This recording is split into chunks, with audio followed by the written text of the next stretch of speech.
لبيك اللهم لبيك لبيك لا شريك لك لبيك إن الحمد والنعمة لك والملك لا شريك لك. Assalamualaikum warahmatullahi wabarakatuh. Allahumma salli wa sallim ala sayyidina wa habibina wa rasulina wa uswatina Muhammad wa ala alihi wa sahbihi ajma'in. Alhamdulillah, salawat dan salam ke atas junjungan besar kita Nabi Muhammad sallallahu alaihi wasallam. Terima kasih kepada para penonton. Selamat Hari Raya Aidil Adha kami ucapkan, dan pagi ini insya-Allah pagi yang penuh dengan keberkatan, penuh dengan kemuliaan. Tanyalah Ustaz edisi Aidil Adha membawakan kepada anda perbincangan yang sangat menarik, terutamanya mengisi masa lapang sebelum kita sama-sama menunaikan solat Aid sebentar sahaja lagi. Dan saya Da'i Hadari, insya-Allah sepanjang 2 jam kita bersiaran secara langsung ini, kita akan berdiskusi, iaitu topik kita hari ini berkaitan dengan tertangguhnya haji. Seperti mana semua sedia maklum bahawasanya peristiwa haji tertangguh telah berlaku pada tahun ini, di mana berkait rapat dengan COVID-19 ataupun pandemik COVID-19 yang menyerang di seluruh dunia ketika ini. Namun insya-Allah kita doakan supaya segalanya akan kembali reda, amin ya rabbal alamin. Baiklah para penonton sekalian, ada sesuatu bingkisan yang disediakan oleh pihak penerbitan untuk tatapan dan tontonan kita semua. Jadi jom sama-sama kita saksikan. Menjadi antara insan terpilih daripada jutaan umat Islam di seluruh dunia menunaikan ibadah haji ketika pandemik COVID-19 masih menular, ternyata memberi pengalaman yang sangat berbeza. Muhammad Hakim Angkulia, 26 tahun, ketika dihubungi TV3 melalui aplikasi WhatsApp memberitahu ini kali pertama beliau menunaikan rukun Islam kelima itu bersama isteri dan anak. Beliau membuat permohonan secara dalam talian dan antara kriteria yang perlu dipenuhi termasuklah lingkungan umur 20 hingga 65 tahun, tidak disyaki atau dijangkiti COVID-19 dan bersetuju untuk dikuarantin wajib di rumah 14 hari sebelum dan selepas menunaikan haji. Antara SOP yang perlu dipatuhi, memakai pelitup muka dan menjaga penjarakan sosial ketika melakukan wukuf dan tawaf. Menurut perwakilan Malaysia di Arab Saudi, berdasarkan rekod, 8 orang rakyat Malaysia terpilih menunaikan haji tahun ini. Ya, itu dia. Sama-sama kita dapat saksikan sedikit sedutan daripada buletin utama. Bagaimana jemaah haji yang terpilih, terutamanya 8 orang rakyat Malaysia yang tinggal ataupun menetap di sana turut menunaikan haji, ibadah haji pada tahun ini. Namun, masih lagi terus mematuhi prosedur operasi standard ataupun SOP. Dan subhanallah, itu walaupun kita rasa nampak macam walaupun lain, tetapi sebenarnya hibah di hati kita. Jadi untuk memujuk hati kita pada pagi ini, insya-Allah pagi Jumaat 31 Julai 2020 bersamaan dengan 10 Zulhijjah 1441 Hijrah bertepatan dengan Hari Raya Aidil Adha ini, kita akan bincangkan tertangguhnya haji. Sambil-sambil nak pergi ke masjid tu kejap lagi, sabar ya, tenang insya-Allah. Dan saya tidak kesorangan, di mana yang akan memberi perkongsian, pencerahan dan juga insya-Allah motivasi kepada kita pada pagi ini. 2 orang tetamu kita bawakan. Yang pertamanya, yang berbahagia, Datuk Ustaz Kazim Ilyas Al-Hafiz, dan juga yang berbahagia Profesor Muhammad Kamil Ibrahim. Assalamualaikum Datuk dan juga Prof. Waalaikumsalam warahmatullahi wabarakatuh. Ya, apa khabar kita? Alhamdulillah. Alhamdulillah. Selamat Raya. Selamat Hari Raya, betul lah tu ya Prof ya. Baju Raya ni. Allahu Akbar, itulah. Butang. Tapi butang jumpa ya. Butang jumpa. Jumpa tahu. Rumah tak sorok. InsyaAllah. Dan Prof, ini kali pertama kita bersua, insyaAllah. Alhamdulillah. Turut banyak yang akan dikongsikan, insyaAllah saya yakin. Terutamanya topik kita pada pagi Saya ini. jealous dengan Prof. Kenapa tu Datuk? Ada dia slim. Saya slim river. Ya, Slim River. Allah Akbar. Bila sebut tentang badan ni, sebenarnya saya tengah menguruskan badan Datuk. InsyaAllah. Alhamdulillah. Mengurus atau mengkuruskan? Mengkuruskan. Mengkuruskan. Mengkuruskan, insya-Allah. Okey, Datuk dan juga Prof, banyak yang kita akan kongsikan, terutama topik kita hari ini tertangguhnya haji. Kita yakin ramai para jemaah haji yang sepatutnya menunaikan ibadah haji pada tahun ini terpaksa bersabar kerana walaupun dalam keadaan pandemik COVID-19 ini kita tidak dapat menunaikan haji, ada banyak hikmah yang Allah Subhanahu Wa Taala tunjukkan, dan insya-Allah hikmah itu kita akan dapatkan satu persatu. Kita akan rungkaikan satu persatu.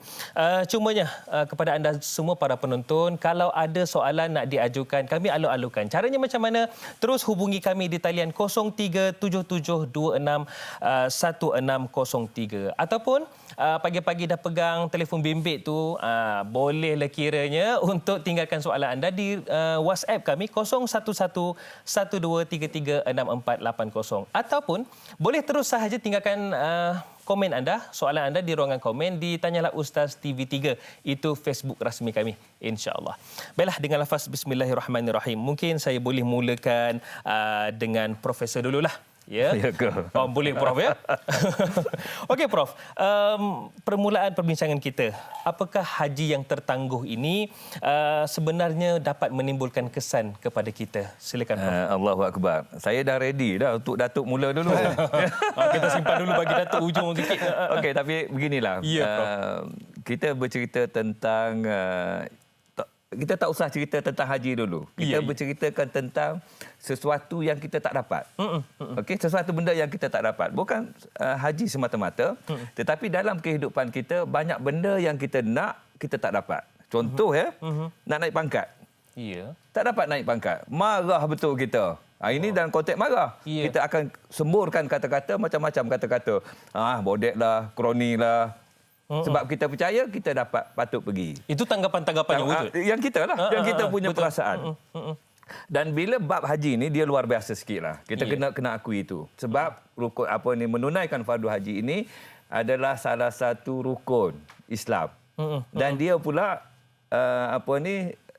sekali seumur hidup. Ya. Paling tidaklah sekali seumur hidup, itu pun kalau kita mampu, kan. Jadi saya nak menceritakan dalam keadaan perasaan dulu. Ya. Perasaan ni maksudnya tak dapat sesuatu yang kita patut dapat, yang kita hajatkan, kita rasa kecewa, kita rasa frust, kita rasa tak sedap lah. Ya. Tetapi kita kena ingat satu perkara. Ya, Prof. Inilah ujian yang paling besar dalam hidup kita. Sebab apa? Kita nak tak dapat. Dan bila kita menjawab ujian kita tadi dengan kata-kata yang tak okey lah. Maksudnya kita frust, kita kecewa yang melampau. Kan? Kita dalam konteks yang lainnya kita menyalahkan orang lain dan sebagainya, kan? Dan yang sebenarnya ujian ini Allah nak tengok kita sama ada kita ni redha ataupun tidak. Muncul perkataan redha. Dalam hidup ini redha ni ada dua. Kita redha atas sesuatu yang kita dapat, dan kita nak juga Allah redha pada kita. Sekarang kalau kita rasa ini masalah tertangguh ni, masalah yang mana Allah tak sayang kat kita lah, benda-benda macam gitu, kan. Dia tak melihat dari sudut bahawa Allah uji kita dengan sesuatu perkara, bagaimana kita respon dengan perkara tersebut. Jadi kita mulakan begitu. Dan kerana ibadat haji ini adalah satu ibadat yang besar, tetapi Allah dah kata maksudnya kita belajar bahawa haji ini bila kita mampu. Betul. Ini asas dia. Walaupun terkandung dalam rukun. Iyalah, betul. Bila tak mampu kerana peraturan macam ni. Baik. Maka bagaimana kita nak respon dengan isu ini? Ini mungkin kita boleh lepas ni kita. InsyaAllah. Respon kita tu macam mana sebenarnya. Baik Datuk, saya tertarik dengan apa yang Prof kongsikan itu. Cumanya sebelum saya nak tanyakan kepada Datuk ni, satu fakta yang saya nak kongsikan mungkin sebagai satu ilmu juga kepada para penonton. Sebenarnya Mekah ataupun Kota Suci Mekah pernah ditutup sebanyak lebih 40 kali atas beberapa sebab. Antaranya banjir, kemudian berlaku proses penambahbaikan, peperangan dan juga wabak yang pernah berlaku. Mungkin saya boleh kongsikan satu, iaitu pada tahun 1864 pernah lebih dari 1,000 orang penziarah Al-Haramain terkorban dalam satu hari kerana wabak penyakit yang sangat berbahaya sehingga menyebabkan ibadat haji dikecualikan pada tahun tersebut sehingga pada tahun yang berikutnya. Jadi Datuk, setiap yang berlaku itu pasti ada hikmahnya. Cumanya berdasarkan fakta sejarah yang saya kongsikan itu, sebenarnya bukanlah tertangguh haji itu pada tahun ini sahaja, bahkan pernah berlaku sebelum ini. Jadi bagaimana kesulitan itu sebenarnya mendidik jiwa kita? Silakan Datuk. Assalamualaikum warahmatullahi wabarakatuh. Waalaikumsalam warahmatullahi wabarakatuh. Bismillahirrahmanirrahim. Alhamdulillahirabbil alamin wassalatu wassalam ala Rasulillah wa ala alihi wa ashabihi ajma'in. Terima kasih Na'i Hadari yang saya hormati Prof. Tuan-tuan yang saya hormati. Bila kita sebut tentang perkara-perkara ini, kita teringat di dalam Al-Quran surah Ali Imran ayat 139, wala tahinu wala tahzanu tu wa antumul a'laun in kuntum mu'minin. Jangan kamu susah hati, jangan kamu bimbang kalau kamu adalah orang yang paling tinggi sekali jika kamu orang yang beriman kepada Allah. Jadi Allah Taala sebut jangan susah hati, tak payah susah hati, tak payah nak bimbang. Kamu adalah orang paling bagus sekali dengan syarat kamu jadi orang beriman. Jadi dalam bab ini tuan-tuan, dalam apa situasi yang kita hadapi dan akan hadapi, kalau kita lengkapkan diri kita, cukupkan iman dalam diri kita, insya-Allah. Sama ada tertangguh ke, tak tertangguh ke, dipilih ke, tak terpilih untuk menunaikan haji ke, dia kata alhamdulillah, semuanya ada hikmah. Apa pun yang berlaku. Apa pun, musibah ke, nikmat ke, semuanya adalah terbaik di sisi Allah untuk dia. Ya, sebab itu tuan-tuan yang dirahmati Allah, kita kita lihat dalam konteks haji yang tertangguh. Mungkin kota untuk Malaysia 25 sampai 30 ribu orang setahun untuk kota kita kan. Adakah haji tertangguh ini yang 30 ribu orang tu saja yang rasa sedih? Yang juta, 15 juta, 16 juta umat Islam di Malaysia tak rasa sedih pun. Bukannya dapat nama, aku tak dapat pun panggilan tamu haji pun. Sebab tu setengah orang dia kata tak ada apa, yang sedih 30 ribu orang, aku tak ada apa. Aku nak pergi Langkawi ni, kata dia. Ataupun kita tengok dalam konteks yang lebih luas daripada itu, 2 juta, 3 juta rakyat di dunia, orang Islam di dunia yang tertangguh menunaikan haji pada tahun ini. Adakah daripada 1.6 bilion umat Islam, apa rasa dia? Tak ada apa pun. Jadi ini yang kita bercakap bukan pada konteks 30 ribu orang Malaysia yang tak boleh menunaikan haji pada tahun ini. Kita bercakap daripada sudut keseluruhan dia. Ini salah satu bentuk ujian yang Allah Ta'ala beri kepada kita. Dan sebenarnya berapa ramai yang tertangguh dalam bab rukun Islam, dalam bab puasa. Amalan puasa. Amalan puasa dia tertangguh, dia tak boleh puasa. Kenapa? Kenapa? Kak Leha ngandung. Oh. Kak Leha. Nasib baik Opa Leha kan. Kalau Opa Leha pelik ke. Dia kata Kak Leha mengandung, Kak Leha tak larang nak puasa. Tertangguh puasa dia. Nanti Kak Leha qada lah misalnya. Kenapa kau tak puasa, Din? Saya sakit, Ustaz. Sakit apa? Oh, kalau saya puasa pingsan saya, Ustaz. Kalau jangan puasa. Bukankah itu yang tertangguh? Banyak ibadat-ibadat lain yang tertangguh. Bukan setakat haji dalam bab ini saja. Sebab itu sebagai orang yang beragama, orang yang ada iman, tuan-tuan, kita kena pandang baik kepada Allah Subhanahu Wa Taala. Dan kita kena lihat bahawa setiap sesuatu yang berlaku itu pasti ada hikmah. Ini ada ujian. Sebab tu bila datang ujian macam ni dah dapat dah Ustaz. Saya gelang pun dah dapat Ustaz. Gelang haji dah dapat. Surat tawaran krosos sudah 14 kali Ustaz. Tiba-tiba nangis buat apa kat gaya? Relax je lah. Pahala kat raya dah dapat. Sebab kita dah ikhtiar. Pahala dah dapat dah. Oh ya ke Ustaz kalau kita tak nak pergi dah. Sebab pahala dah dapat. Jangan tahun depan lah kat gaya. Oi. Jadi tuan-tuan yang dirahmati Allah. Orang yang beriman, pergi pun rezeki untuk dia. Tak pergi pun terbaik untuk dia. Masya Allah. Orang yang beriman macam Prof sebutkan tadi, ujian tu ada sebab ada hikmah dia. Sebab itu kalau kita tengok orang main bola, bila dia tak masuk gol tu, apa dia dapat? Apa dia buat? Penonton sebut apa? Sepakkan dia, tidak gol. Allah. Tandukkan daripada Syafir Rahim. Tidak, Allah. Asyik tak gol je, Allah. Cuba gol.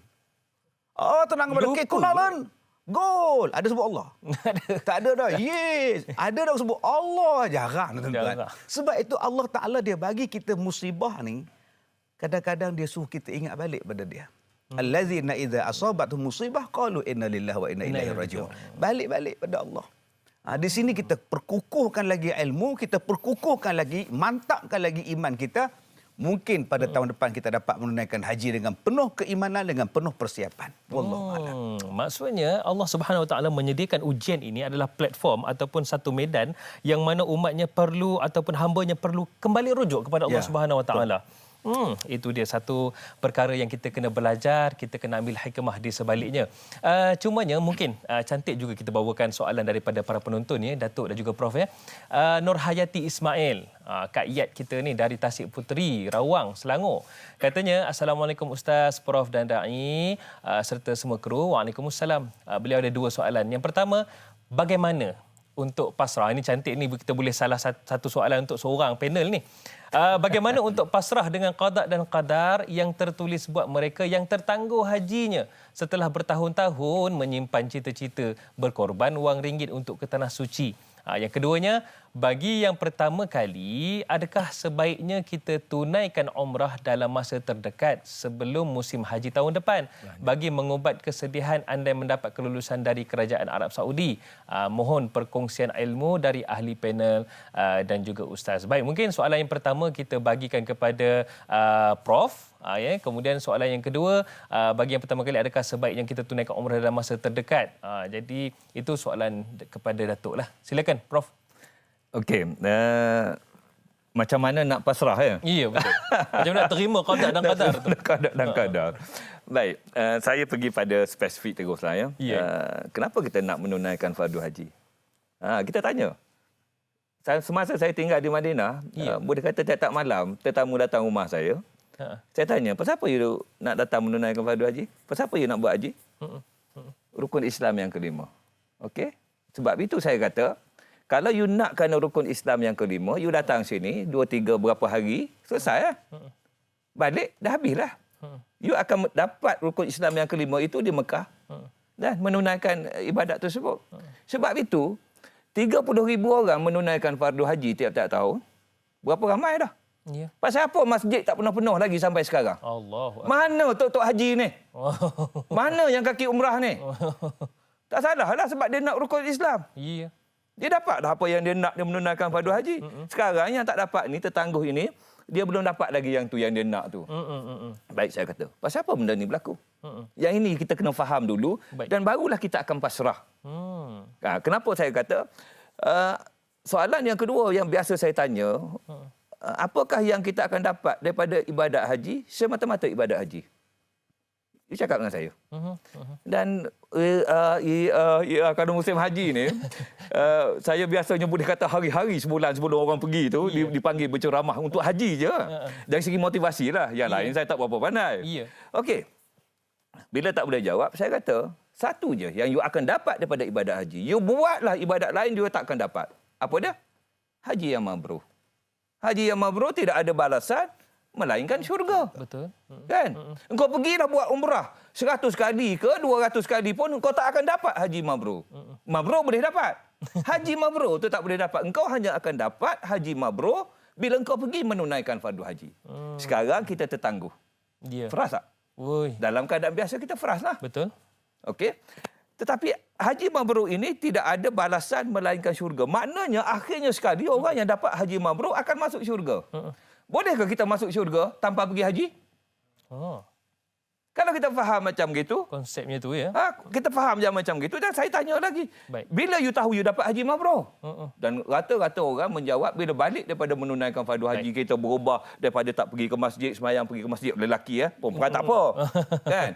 Sebab Rasulullah sallallahu alaihi wasallam dia bersabda, dia kata apa? Hari ni aku tak nak jadi imam, aku nak suruh para sahabat jadi imam, aku nak pergi cari rumah-rumah di sekitar ini yang tak datang solat berjemaah di masjid. Aku nak bakar rumah dia. Tok-tok haji ramai tak yang tak pergi ke masjid? Ramai, dia tak faham. Yalah kita imam Syafi'i, kita kata fardu kifayah kan? Betul. Tapi kalau kita fikir, aku tok haji, takkan aku tak nak pergi ke masjid? Sebab dah pernah menunaikan haji. Baik. Jadi bilakah kita dapat tahu kita dapat haji mabrur? Bila soalan itu Prof ya. Bila nak dapat haji mabrur tu kita rehat dulu. Saya nak sambung supaya orang faham. Pasrah. Kita bagi semua tunggu dulu. Bagi dia orang rasa tak senang duduk. Apa jawapannya tu? InsyaAllah ya Prof. Prof pun kena pasrah juga. Kena pasrah. Baik Prof, simpan dulu jawapannya dan Datuk kita rehat seketika. Jadi kepada anda semua, nantikan jawapannya selepas ini dalam Tanyalah Ustaz edisi Aidil Adha kembali selepas ini.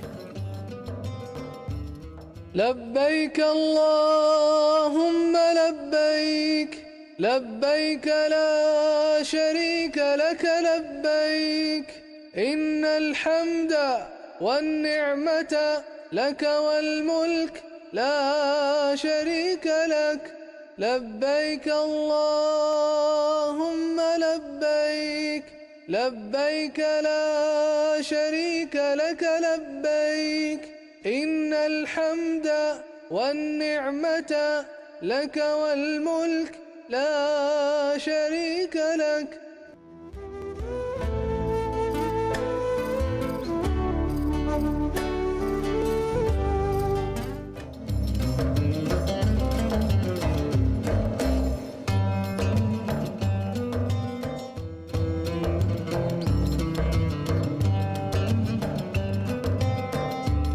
Alhamdulillah, selamat Hari Raya Aidiladha diucapkan. Kepada yang baru menonton, terima kasih kerana menonton Tanyalah Ustaz edisi Aidiladha. Dan Alhamdulillah, pada pagi yang mulia ini, saya Da'i Hadari temankan anda dan kita masih lagi juga turut bersama dengan dua orang yang subhanallah guru kita semua, tokoh bagi kita. Alhamdulillah, yang pertama Datuk Ustaz Kazim Ilyas Al-Hafiz dan juga yang berbahagia Profesor Muhammad Kamil Ibrahim. Dan perbincangan kita berkisarkan topik tertangguhnya haji. Baiklah, mungkin ada sesuatu yang nak disambung tadi tu. Saya suka sebab Prof bila dia bercerita, beliau bercerita memang bersemangat tu. Silakan Prof. Baik, saya sambung sikit je. Jadi maksudnya, siapa yang dapat haji mabrur, dia tidak ada balasan melainkan syurga. Baik. Jadi soalan yang seterusnya, kalau dengan jemaah ni, saya akan bertanya, bila you akan tahu you dapat haji mabrur? Dia orang kata, lepas balik ada pertukaran, perangai, tingkah laku, apa semua. Maksudnya kalau dulu tak pergi ke masjid lelaki, maka sekarang dah pergi ke masjid. Saya kata, okey. Balik saja pergi masjid, orang kata, ya Allah, Datuk Kazim ni sejak balik daripada haji berubah perangai dia. Orang nampak, orang kampung akan kata apa? Haji mabrur dia. Tetapi lepas 5 tahun dia bergaduh dengan bini dia, ada masalah, tak pergi dah ke masjid. Ni Datuk Kazim lain ni. Ni lain, bukan sebagai contoh je. Dia Afrika. Di Afrika. Jadi, haji mabrur lagi kah? Contoh dari segi akalnya tidak. Tetapi kalau Allah nak bagi, terpulang pada Allah. Itu hak dia. Baik. Saya kata, kita hanya tahu kita dapat haji mabrur bila kita mati. Sebab kita ahli syurga. Bila kita ahli syurga, maksudnya masuk dalam kubur, ya Allah, luasnya kubur aku. Dan kita tak akan duduk lama dalam kubur. Allah kata, Kamil, bahagian baik tu Kamil kan? Kamil. Terus, bangun, bangkit, terus masuk syurga tanpa dihisap. Sebab engkau telah memang ditetapkan sebagai ahli syurga. Jadi tuan-tuan dan puan-puan, bermakna selepas balik haji itu, kita kena mempertahankan sifat ahli syurga tu sampai mati ya. Bermakna kita kena buat apa yang kita nak tadi supaya kita dapat. Kerana Allah, tetapi kerana kita dapat. Dia punya hadiah tadi. Haji yang mabrur tidak ada balasan melainkan syurga. Baik. Di antara satu umrah dengan satu umrah terhapus dosa. Barang siapa yang memasuki Mekah untuk menunaikan fardu haji, jaga tingkah laku dia, jaga perangai dia, balik sesuci bayi. Baik. Sekarang kau tak dapat pergi menunaikan fardu haji. Tak boleh ke kita dapat untuk masuk menunaikan ke syurga tadi? Boleh. Tidak ada barang siapa yang memasuki Mekah dan Madinah akan balik sesuci bayi, tak ada dosa. Kita tak dapat pergi haji. Bangun malam-malam tu. Minta dengan Allah, ya Allah, ya Tuanku, aku tak dapat pergi menunaikan fardu haji, ya Allah. Tapi aku ni banyak dosa, ya Allah. Aku minta ampun kepadamu, ya Allah. Ampunkanlah daku, ya Allah. Rasulullah SAW bersabda, dia kata apa? Dia kata apa? Allah SWT turun ke langit dunia pada 1/3 hujung malam itu tersisa. Dan Allah bertanya kepada hamba-Nya, ada tak hamba-Ku yang nak berdoa? Aku nak makbulkannya. Ada tak yang nak bertaubat? Aku nak ampunkan dosanya. Ada tak yang nak meminta? Aku nak bagi apa yang dia minta. Tinggi sangat suara. Baik, tak apa. Tak apa, Prof. Jadi, minta ampun. Ya. Aku ampunkan. Dan sebenarnya ibadah haji juga dalam membawa kepada keampunan. Itu yang saya sebut hadis-hadis tadi. Jadi, minta ampun ni dekat Mekah je ke? Tidak. Minta ampun ni dekat Madinah je ke? Dekat rumah kita boleh, Subang Jaya boleh, Shah Alam boleh, dekat Perak boleh. Betul. Baik Prof. Dah cukup. Saya yakin ada lagi yang mungkin Prof nak kongsikan kejap lagi supaya menjadi inspirasi kita semua. Cumanya yang tadi tu, soalan kedua daripada Kak Iyad tu, saya terfikir dari tadi juga, umrah. Adakah kita kerana nak kita tak dapat pergi, rindu juga pergi jugalah umrah. Anda dapat kebenaran lah. Adakah wajar dilakukan semikian? Baik, tuan-tuan jadi rahmatullah. Saya tertarik dengan apa yang Prof cakapkan tadi. Yang pertama pasal dia semangat. Saya duduk sebelah ni pun semangat. Saya rasa yang di rumah tu pun tak tidur dah. Hilang kan tu. Hilang. Pukul berapa kita habis ni? Baik, tuan-tuan yang dirahmati Allah. Nak dapat mabrur, kena pergi haji. Betul. Okay. Hari ni ada orang cakap, saya tak sembahyang. Kenapa? Sebab saya tak khusyuk. Buat apa sembahyang? Nanti celaka kata dia. Fawailul lil musallin kata dia. Kalau kau tak sembahyang, macam mana kau nak khusyuk? Khusyuk itu terdapat di dalam sembahyang. Dalam solat. Sembahyanglah dan ikhtiarlah untuk jadi khusyuk. Begitulah kita pun dalam apa benda yang kita nak buat, kita kena ikhtiar, berusaha untuk dapat. Misalnya tadi masalah haji. Setengah orang dia tak kisah pun nak dia tertangguh ke, tak tertangguh ke. Dia simpan pun tidak duit. Tak berusaha langsung. Tak berusaha langsung. Macam mana saya nak tak terpilih buat haji pun, memang tak ada pun. Memang kau tak simpan. Bila kau nak pergi haji, langsung niat tidak ada. Kalau kita niat, ada niat, Allah permudahkan. Satu. Yang kedua, kadang-kadang kita dah dapat tiba-tiba tak dapat pergi pula. Dah dapat surat, dah simpan semua, dah kursus semua, dah usah semua, dah beg semua dah siap, tak dapat. Boleh tak saya pergi umrah? Boleh, siapa tu tak boleh? Masalah dia dah pergi dah umrah. Maksud ni kali ke-12 dah Ustaz. Kan? Di situ kita akan lihat pula aulawiyatnya. Keutamaannya di mana. Saya tak larang akak-akak abang-abang pergi umrah kali ke-8, kali ke-5, kali ke-4. Tak kisah itu. Abang silalah, abang mampu semua. Tetapi ada tak benda lain yang lebih besar daripada mengerjakan umrah buat kali yang keberapa entahlah. Kan? Bukan saya larang pula. Saya kata kalau ada duit silakan. Kalau nak pergi umrah, sebelum pergi umrah sedekah, orang sedekah sini, pergilah. Tak ada masalah. Masalah di sekarang, sampai bila kita nak kerinduan itu? Kan? Kita bercakap soal bahawa ada benda lain yang lebih afdal. Kita lihat ramai lagi orang miskin. Kita lihat ramai lagi sekolah-sekolah agama yang perlukan dana. Kita banyak lagi tengok anak-anak yatim yang jadi susah dan sebagainya. Apa kata wang yang kita nak pergi umrah kali ke-5 tu, abang, kita ambil duit umrah ni abang 8,000, saya 8,000, kita sedekahlah buat masjid. Itu juga perjuangan. Itu juga. Lagi besar pahala dia. Ya. Jadi di situ yang saya nak minta kepada sidang penonton sekalian. Katalah dalam Malaysia ni, yang pergi umrah kali ke-3 100,000 orang setahun. 100,000 orang setahun itu sebenarnya kalau didarabkan dengan 8,000, berapa bilion kita dapat? Masya Allah. Sebenarnya orang Islam kaya. Orang Islam cukup hebat kalau digembelengkan kekuatan, kekayaan duit itu. Itu yang saya rasa kalau ada orang yang buat benda ni, fikir balik. Sebab itu bila kita jadi corona ni, COVID apa semua ni, tak boleh pergi umrah ni, kita fikir balik. Ini aku nak pergi umrah kali ke-3, umrah kali yang ke-4. Kalaulah boleh pakat-pakat duit yang tak boleh pergi umrah ni 10,000 seorang ni, kalaulah kita simpan, kita buatkan dalam satu tabung ekonomi untuk umat Islam. Dia boleh menjana hospital untuk orang Islam. Dia boleh menjana pasaraya untuk orang Islam. Dia boleh menjana pusat kesihatan untuk orang Islam. Macam-macam benda boleh buat. Bayangkan kalau kita kumpul 1 bilion di orang Islam setahun daripada umrah yang tertangguh saja. 1 bilion kita boleh buat apa?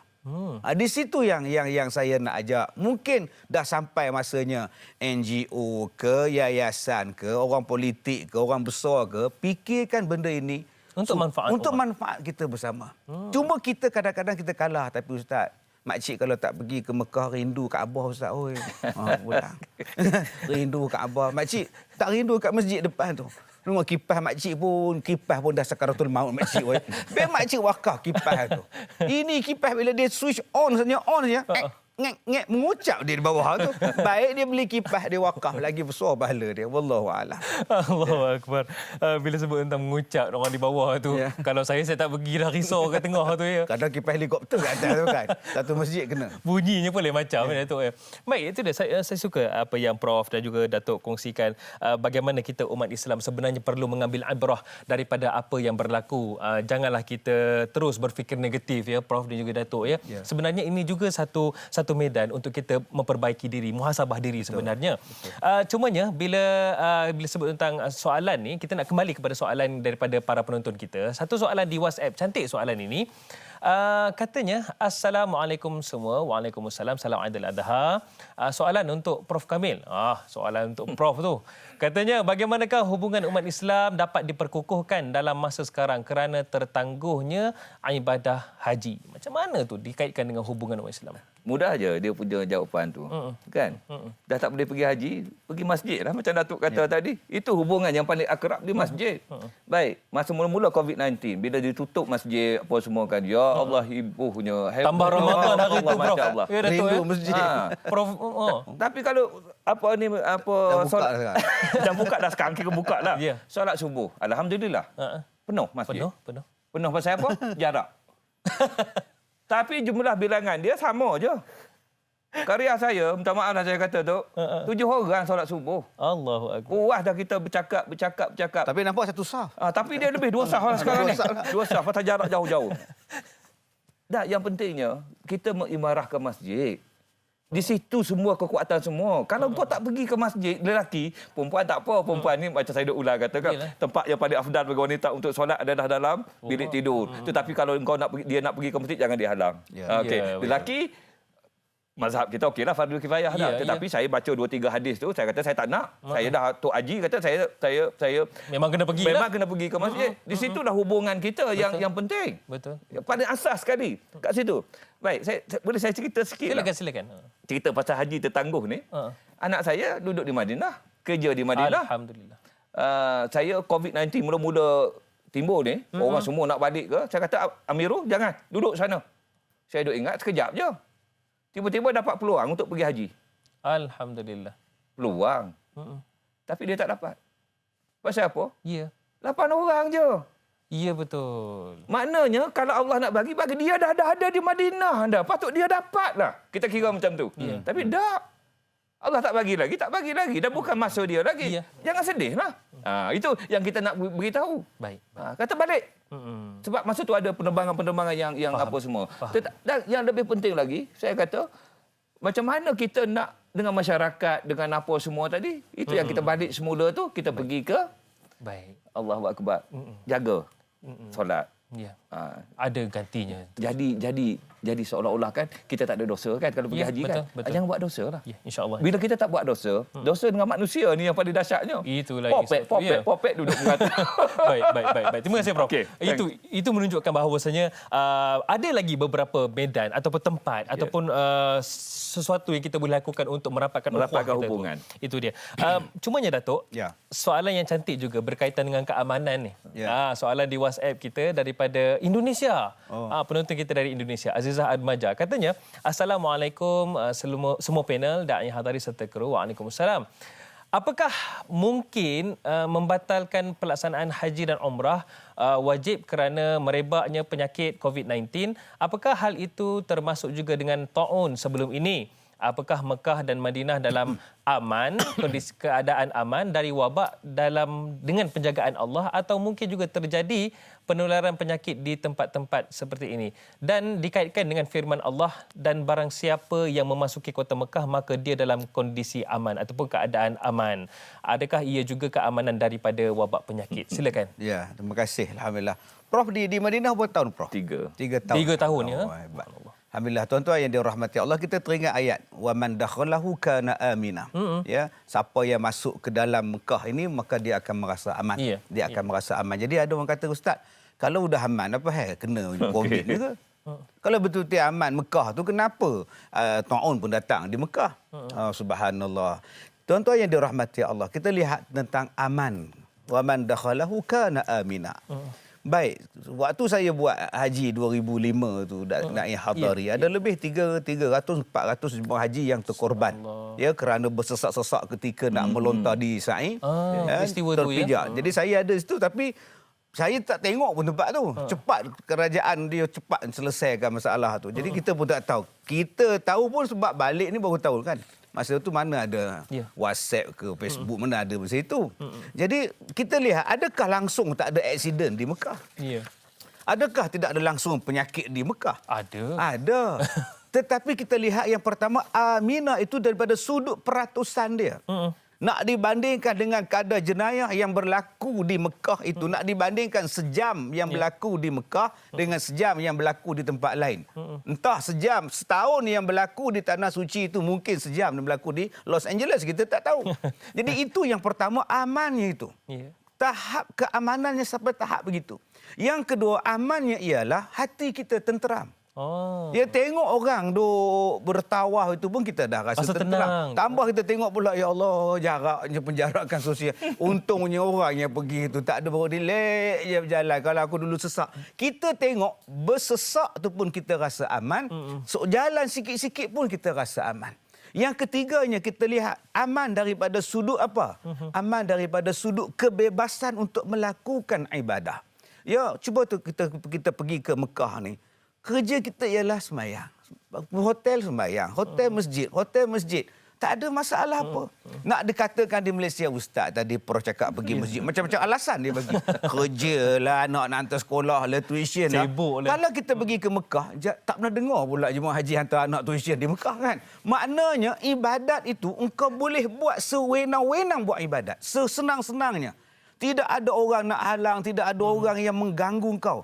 Kalau kau tak nak buat ibadat di tanah suci Mekah itu, bukan dengan sebab orang lain mengacau. Sebab nafsu kau. Sebab engkau sendiri yang tak berubah daripada tanah air lagi. Engkau sampai Mekah, perangai tanah air kau sampai di tanah suci pun macam tu juga. Terbawa-bawa. Tak sembahyang di masjid walaupun dekat dengan hotel dia. Sampai kita ketuk pintu dia. Ji, sembahyang ji. Tidur. Nak tidur di Malaysia boleh tidur. Tapi sayang tuan-tuan, kalau kita lihat, kalau tempat lain kita boleh kata tempat saya memang sibuk ustaz. Macam-macam alasan ustaz. Tapi di Mekah, anak tak bawa. Dia bawa isteri dia bawa dia je. Apa benda yang nak menghalang dia? Duit ada, makanan dah siap, orang dah siapkan makan di hotel. Tak, kalau di Malaysia ni, ya Allah, makcik tak sempat nak pergi mengaji ustaz. Oh, masak. Mana ada masak di Mekah? Jarang kita dengar jemaah haji masak kan. Dulu-dulu ya. Jadi Aminah itu terlalu banyak maksud dia. Tetapi tidaklah maksud dia langsung tidak ada musibah dan sebagainya. Tetap ada ujian-ujian yang datang kepada kita, penyakit, taun dan sebagainya. Kadang-kadang ujian yang datang berbentuk individu. Yang berbentuk individu yang saya sendiri pernah jumpa waktu saya pergi dulu. Dia tak nampak Kaabah, wallahu a'lam. Memang subhanallah subhanallah azim. Dia kata, ustaz, mana Kaabah? Tu depan mata. Depan tu haji. Tak nak nampak pun, kata dia. Oh, sudah, saya kata, Tuan Haji ni kita balik kejap haji, kita nyembang dulu. Jadi itu mungkin dalam bentuk dia, musibah dalam bentuk dia. Individu. Kadang-kadang musibah dalam bentuk yang dia sendiri tak faham.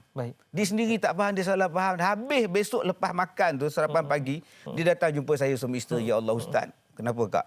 Allah Ta'ala uji kami semalam ustaz. Kenapa? Satu malam aircon tak sejuk, panasnya ustaz. Ya Allah, kenapa Allah uji kami ni ya Allah? Cakap sabarlah abang, mungkin kita banyak dosa abang. Ya ke kak? Satu malam panas tetapi kami redha ustaz. Saya pun masuk dalam bilik dia orang. Rupanya dia orang pasang yang panas punya temperature tu. Saya kata, kak, dia bukan ujian kak. Kak tak ejah dengan betul.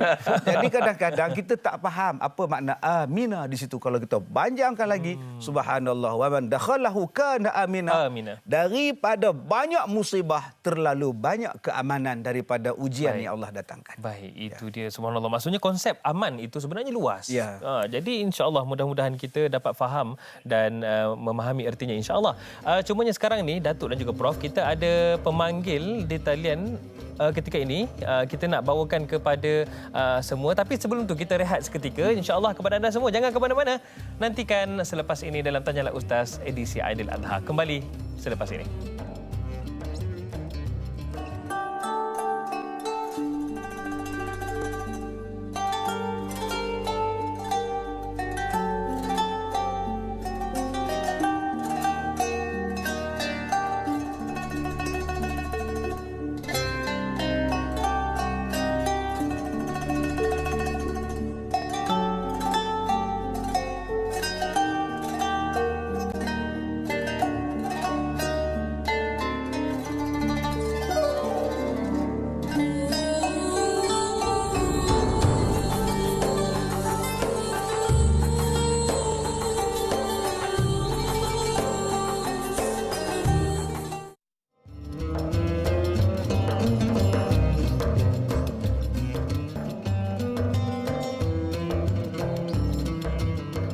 Sekalian, pandemik COVID-19 yang menyerang seluruh dunia ketika ini sebenarnya menimbulkan kesan kepada kita, terutamanya sebagai umat Islam.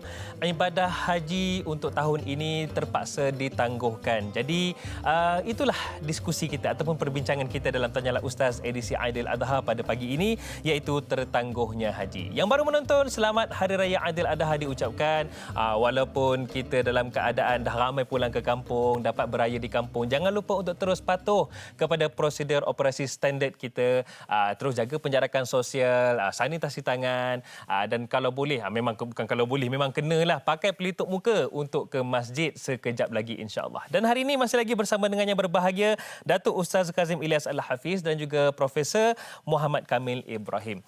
Baik Prof dan juga Datuk, kita ada pemanggil di talian kita kini. Jadi kita nak bersama dengan pemanggil kita. Assalamualaikum. Warahmatullahi wabarakatuh. Datuk dan juga Prof. Saya Omar Abdul Majid dari Felda Cini Timur 3 Pekan Pahang. Ya. Assalamualaikum Datuk, Prof dan juga Da'i. Waalaikumsalam warahmatullahi wabarakatuh. Selamat Hari Raya kepada Datuk, Da'i dan juga Prof Ya, pada selamat pagi raya ini. juga. Ya. Haji. Ya, saya. Bila sebut tentang haji ni, ibadah haji ni, mungkinlah haji sendiri pun ada pengalaman sendiri. Jadi mungkin ada sesuatu soalan nak diajukan berkaitan dengan pengalaman ke? Silakan Haji. Ya, soalan saya begini. Saya nak tanya kepada Prof Prof Kamil Ibrahim Ya. Ni Prof ada menyebut tadi mengenai kenapa kita nak pergi dan pernah bertanya pada jemaah haji kenapa nak pergi. Dia kata nak menunaikan rukun Islam yang kelima, macam-macam jawapan yang Prof sebut tadi, iaitu ada salah satunya dia kata itulah nak dapatkan haji mabrur. Jadi haji mabrur sebab kata Prof tadi haji mabrur dan balasannya adalah syurga. Tapi dah berpuluh ribu dah jemaah kita balik, tapi masjid tak penuh-penuh juga.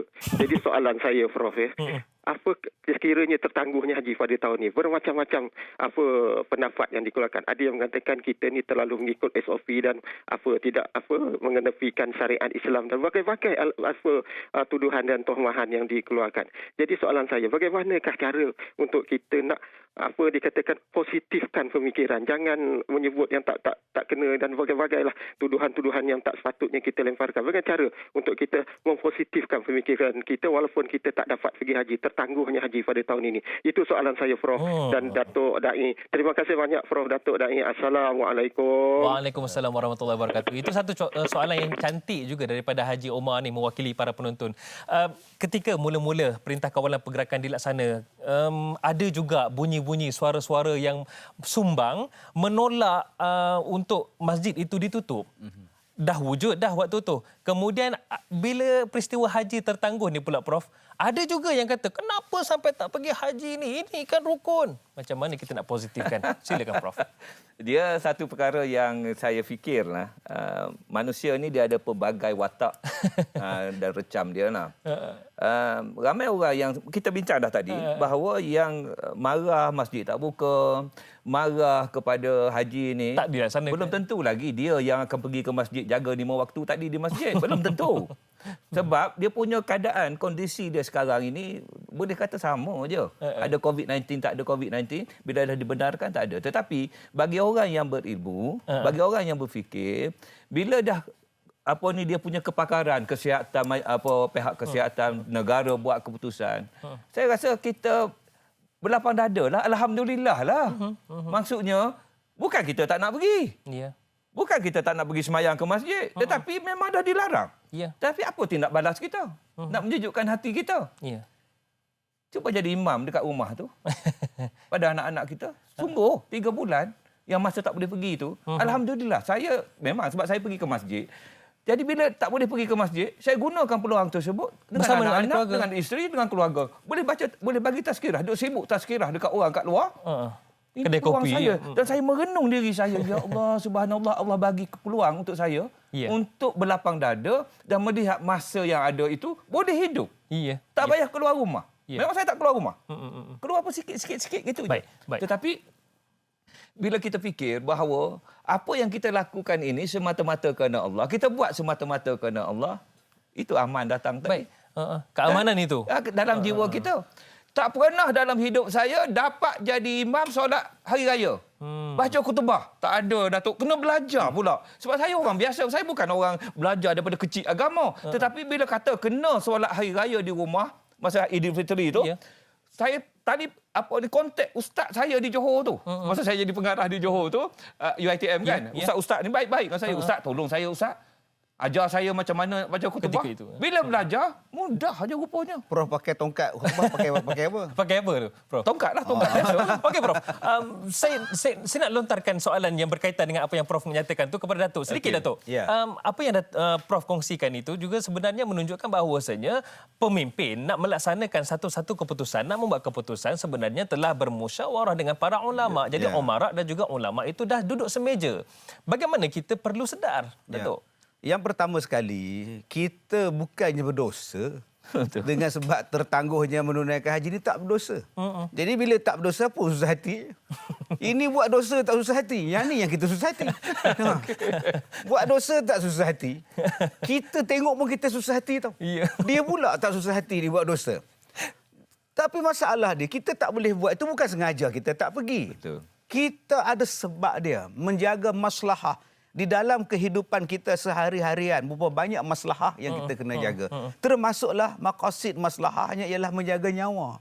Kalaulah katalah orang pergi semua di masjid misalnya, semua kena pula masjid tu. Siapa yang nak pergi lagi? Dah lah yang pergi tu pun tak ramai. Pergi semayang pula dibenarkan ramai-ramai. Pergilah semayang. Kena pula 100 orang tu pula. Udah sunyi masjid tu. Ya. Jadi cubalah kita ambil hikmah di sebaliknya. Yang kedua, bukan langsung tak boleh pergi masjid. Bukan langsung tak boleh buat ibadat. Untuk orang-orang tertentu. Maknanya syiar masih ada. Azan masih ada. Jemaah masih ada. Cuma bilangan dihadkan pada masa itu. Dan bila kita lihat sekarang macam Prof sebutkan sekarang. Bilangan telah pun ditambah lagi. Cuma SOP yang kita buat. Kadang-kadang sampai dalam khutbah. Baru ni saya baca khutbah. Sampai saya kena sebut. Tuan-tuan datanglah semayang jemaah. Dulu kata bila waktu PKP tulis dalam Facebook. Rindu dekat masjid. Sekarang saya tambah sikit, haram datang. Pasal orang Perak. Bagi terasa. Bagi orang terasa. Dulu rindunya pada masjid PKP ni, ya Allah. Udah boleh datang, kenapa tak datang? Haram tak datang. Udah marah. Dia menengok segini sayanya. Sebab itu kadang-kadang dia nak menilai kita. Kita ni bila jadi keyboard warrior ni memang macam-macam tulis. Macam kita sekarang lah kita buat.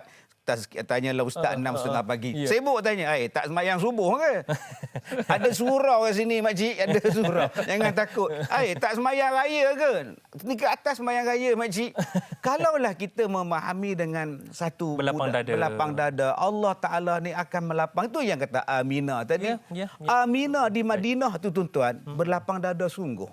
Dia nak tawaf berlapang dada, sa'i berlapang dada, nak wukuf berlapang dada, nak bermalam. Semua orang akan datang sifat berlapang dada itu. Siapa yang pergi dalam keadaan tak berlapang dada, sesaklah dia di sana. Susahlah dia di sana. Itulah. Sesak tu, bila sebut sesak tu rasa seram aja teman ya. Itu dia. Baik, Prof dan juga Datuk. Kita dah bicarakan tentang apa yang perlu dilakukan dan apa yang sepatutnya pemikiran yang perlu ada pada setiap jemaah haji yang tak dapat pergi. Sekarang ni kita bersama dengan individu yang beliau sendiri berkali-kali peluangnya ada tapi pun tak dapat pergi, termasuklah peluang ibadah haji tahun ini. Jadi kita sangat bertuah para penonton sekalian, kita bersama dengan yang berbahagia Ustaz Bakhtiar Fitri Haji Abdul Hamid yang juga merupakan salah seorang daripada individu yang tidak dapat untuk melaksanakan ibadah haji tahun ini dan juga beberapa tahun sebelum ni. Kita tanya beliau sendiri. Assalamualaikum Ustaz. Waalaikumsalam warahmatullahi taala wabarakatuh. Ya, apa khabar kita Ustaz? Alhamdulillah, selamat Hari Raya Aidiladha. Sama, selamat Hari Raya Aidiladha juga. Terima kasih Prof Kamil dan juga Dai Hadari. Alhamdulillah. Okey, Ustaz, beraya di mana Ustaz hari ini? Tahun ni saya rumah di Kajang. InsyaAllah nak balik ke Langat mak saya sekejap. Sebab saya kena menguruskan ibadah korban di area Kajang ni pagi ni, insyaAllah. InsyaAllah itu dah siap, dah training lah tu, dah sadar dah tu dengan pisau siap sekali tu. Okey Ustaz, bila sebut tentang akur dengan ketentuan Allah ni, mungkin Ustaz ada sesuatu yang nak dikongsikan. Silakan Ustaz. Allah, saya dengar Prof Kamil sebut tadi tu kan berkaitan dengan dosa, berkaitan kenapa tak dapat tadi tu kan. Bayangkan sepatutnya hari ini saya berada di tanah Mekah kan. Masya Allah. Sepatutnya 2.5 juta berada di sana pada saat ini, betul? Tetapi yang diterima cuma berapa orang saja, mungkin 1,000 orang saja kan yang diterima di sana. Lantas saya ni duduk menengok ni. Kenapa sebenarnya haji saya tertangguh sebenarnya dekat situ? Kenapa Allah Ta'ala tangguhkan haji saya? Tahun lepas saya minta buat rayuan, saya tak dapat. Tahun ini saya dapat tapi saya tertangguh pula dekat situ. Saya duduk ke mana pula kesilapan saya sebenarnya? Kenapa Allah Ta'ala tangguhkan saya sebenarnya? Akhirnya mungkin pada saya berkata ada sesuatu dosa yang aku buat yang Allah Ta'ala tangguhkan aku untuk ke sana. Ada sesuatu yang saya rasa macam Allah Ta'ala tahan saya dekat sana, mungkin ada sesuatu yang perlu saya selesaikan di sini sebenarnya. Tapi waktu yang sama macam Prof Kamil sebut tadi, Datuk Kazim sebut tadi tu, saya kena bangkit malam-malam, saya kena bertaubat kepada Allah Ta'ala, saya kena rayu dan mohon lagi kepada Allah Ta'ala. Akhirnya kan, sebenarnya haji pada tahun ini, Allah Ta'ala nak mengajar kepada manusia, berjuta macam mana pun duit engkau, berbilion macam mana pun duit engkau, walaupun macam Prof Kamil sebut, anaknya berada di mana sekalipun, kalau Allah Ta'ala kata kau tak dapat datang menunaikan haji, kau tak akan dapat datang juga dekat sana. Dan saat ini Allah menceritakan kepada kita sebenarnya betapa berkuasanya Allah Ta'ala. Hebat macam mana pun kita, berduit macam mana pun kita, Macam mana kita dah berada di sana sekalipun, kalau Allah tak pilih, Allah takkan pilih juga kita. Dari hadari dan juga semua. Hati saya semalam, saya tengok orang berada di Arafah. Sangat meruntut hati saya. Kenapa Allah tak pilih saya berada di sana? Tetapi saya sangat percaya, saya dengan isteri sangat percaya. Perancangan Allah Ta'ala itu lebih baik sebenarnya. Akhirnya, saya tahu, kita semua orang tahu. Haji ini, semua ibadah dalam bulan Zulhijjah, dia akhiri dengan dua ibadah yang sangat besar. Yang pertama, menunaikan haji. Yang kedua adalah melakukan ibadah korban. Dua. Lantas saya tak dapat nak menunaikan haji. Saya berfikir saya kena buat sesuatu untuk menggantikan amalan saya yang tak dapat pergi haji dengan amalan korban. Akhirnya saya ambil bahkan korban, bahkan saya dengan tim saya Yayasan Buddha Islam Malaysia, kami melaksanakan korban, organize pula korban biar ramai boleh berkorban bersama dengan kami, insya-Allah. Baik. Baik Ustaz, bila sebut tentang ibadah haji yang tertangguh ni, mungkinlah sebagai manusia yang biasa, kadang-kadang itu ada terdetik sedikit hati untuk menyalahkan mana-mana pihak. Adakah wajar perasaan ataupun pemikiran sebegitu wujud, iaitu menyalahkan orang lain kerana aku tidak dapat ke sana? Silakan Ustaz. Saya mudah cerita begini saya sebenarnya. Mudah cerita begini sahaja. Bila berlaku sesuatu, Allah Ta'ala sebut dalam Al-Quran, disebabkan salah manusia sebenarnya kan.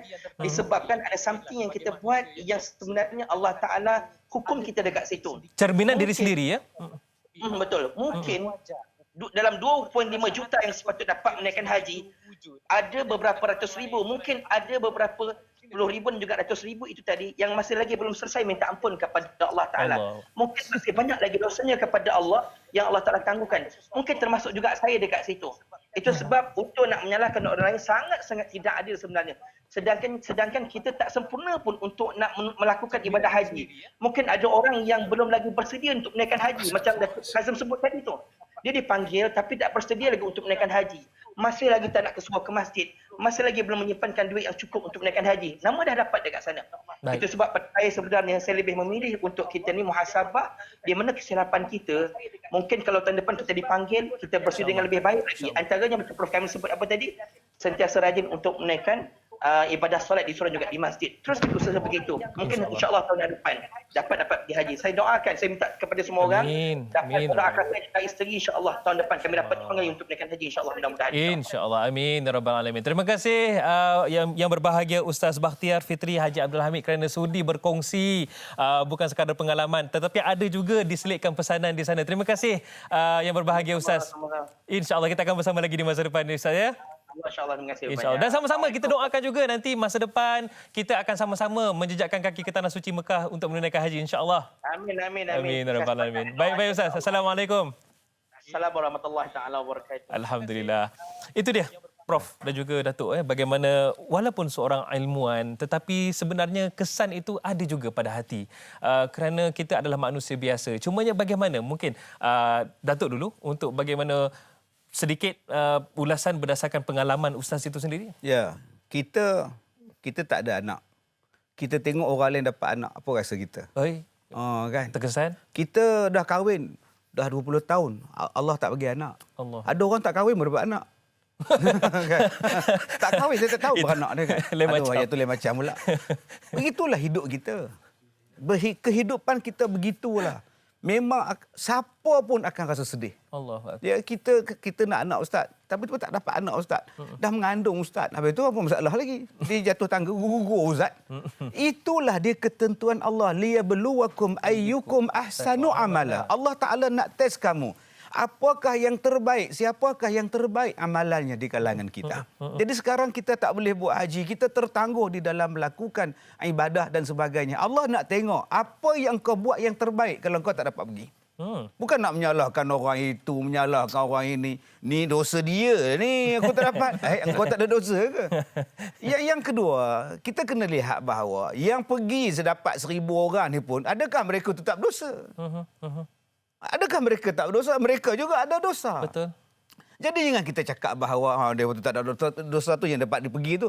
Tak, itu pilihan Allah. Mudah-mudahan Allah Ta'ala hapuskan dosa mereka di sana. Jadi kalau kita tak dapat di situ, balik pada apa yang Prof cakap tadi. Apa yang kau gantikan? Kadang-kadang kita berebut di Raudah sampai patah tangan Ustaz. Menolak berebut. tu. Bertolak-tolak berebut tu. Ada yang sembahyang macam tak nak bagi orang lain. Tapi bila balik ke Malaysia, Raudah di Malaysia dia tak peduli pun. Allah. Taman-taman ilmu di Majlis masjid, ilmu. di surau tak datang pun. Dah solat dah maghrib berjemaah, balik turun pula sedangkan dah nak start kuliah. Dia hanya berebut Raudah di Madinah tapi dia tak rebut Raudah di rumah dia. Allahu Di Akbar, kampung terasa betul itu sebenarnya raudah di dunia pun ada juga iaitu majlis-majlis ilmu ya. Allahu Akbar. Buat sewenang je tak ambil tahu pun ya.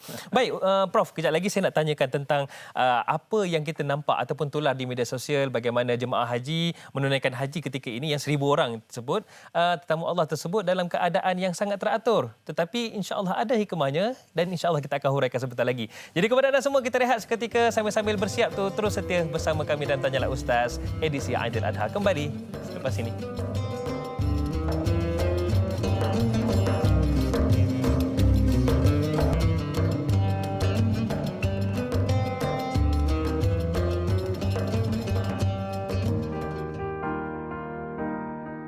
Pengalaman dijemput sebanyak 3 kali untuk menunaikan haji.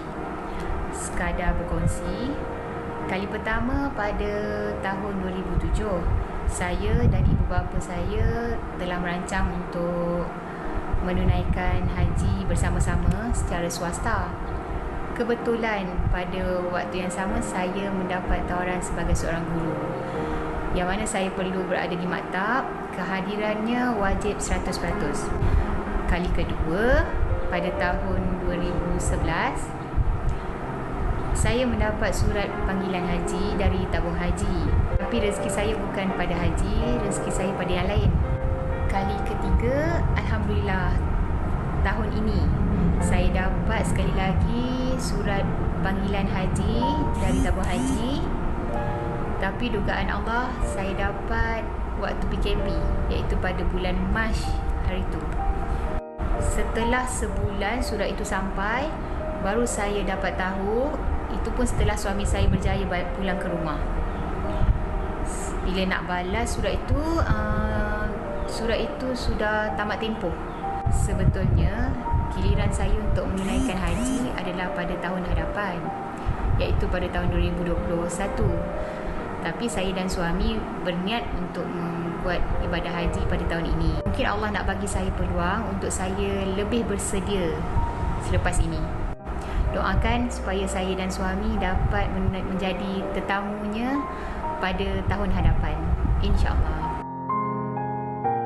Itu dia, amin ya rabbal alamin. Kita doakan sama-sama semoga Puan Syasilawati dapat menunaikan ibadah haji pada tahun hadapan. Cumanya sedikit Prof, apa yang kita dapat ulaskan berkenaan dengan situasi yang dilalui oleh puan tersebut? Alhamdulillah, saya melihat dia tak ada apa. Tenang. Maksudnya tak dapat, minta lagi, berdoa lagi, buat rayuan lagi. Ya. Dan bersedia dengan keadaan. Dia kata apa? Dia nak belajar lagi. Untuk tahun depan nak pergi. Biar betul-betul. Ya. Sebabnya, boleh saya sambung sikit lah daripada sedikit situ sikit je. Ya. Bila saya bertanya dengan orang, sebab kita kata, kita kena mempertahankan sifat Haji Mabrur sebagai ahli syurga sampai ke mati. Lalu saya bertanya dengan orang, balik nanti sebut dengan saya 5 perkara you nak buat kerana you dah balik haji? Tak boleh jawab sebab dia tak prepare. Yang dia prepare macam mana nak pergi haji, serunding nak bawa ke tidak. Kan? Benda-benda macam tu dia prepare, tetapi yang nak balik yang perlu dipertahankan sampai dia mati tu dia tak buat. Allahu Akbar. Contoh saya kata, kalaulah saya kata saya nak solat 5 waktu di masjid. Bukan soal solat. Solat wajib. Ya. Kalau kau tak buat berdosa. Betul. Solat ke masjid kat Malaysia dia kira okeylah kalau tak pergi asal semayang je kan. Tetapi bagi saya tidak begitu. Jadi saya kata saya nak bangun malam tiap-tiap malam, saya nak puasa sunat, saya nak baca Quran tiap-tiap hari, saya nak hati saya bersih dah. Kita bertekad macam gitu dan sepanjang masa kita minta dengan Allah. Dan tuan-tuan, puan tadi, kalau dia ada benda yang dia nak buat tadi, dia berdoa daripada sekarang sampai dia nak pergi haji. Ya Allah, aku nak macam ni. Bila aku balik daripada menunaikan pada haji, aku nak buat macam ni. Aku nak menutup aurat dengan sempurna. Aku tak nak dah cakap popek-popek, membawang dan sebagainya. Aku nak begini. Dia dah set dah apa benda yang dia nak buat. Tetapi, tak semestinya pergi haji je. Macam tu sekarang dah buat dah. Ya, betul. Jadi saya suka dengan dia punya semangat tadi. Ya. Walaupun dari satu konteksnya, satu keadaannya, mungkin kita kata Patut pergi. Orang-orang yang tak tahu. Betul. Patut engkau dah pergi dah. Kan? Tetapi sebab Allah Betul. bagi, yalah, kita faham macam tu dan kita redha dengan Allah Subhanahu Wa Taala. Tetapi macam Datuk katalah, kena usaha, kena apa semua tu. Ya, baik. Itu yang berlaku. Okey, soalan saya mewakili para penonton yang berada di luar sana. Kita nak tahulah, ini daripada dua-dua panel kita lah, alang-alang dapat dihimpunkan Prof dan juga Datuk ni. Kita tanya Datuk dulu lah. Soalan yang sama tapi dua-dua minta ulas lah.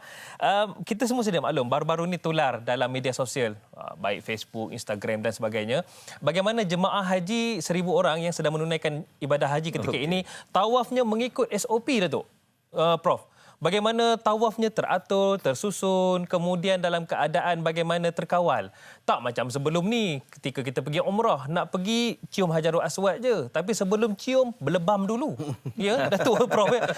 Kena tumbuk, kena tarik rambut lah semuanya. Yeah. Jadi, adakah, Datuk, apa yang berlaku pada tahun ini sebenarnya Allah nak tunjukkan bahawasanya adab itu sangat penting sebagai Muslim sejati. Yeah. Dan insya-Allah mungkin tahun depan kita akan menjadi Muslim yang lebih baik. Ya, mungkin hikmah daripada PKP ni kita lihat apa yang berlaku sekarang, ya, dan kita tambah baik pada tahun-tahun yang mendatang.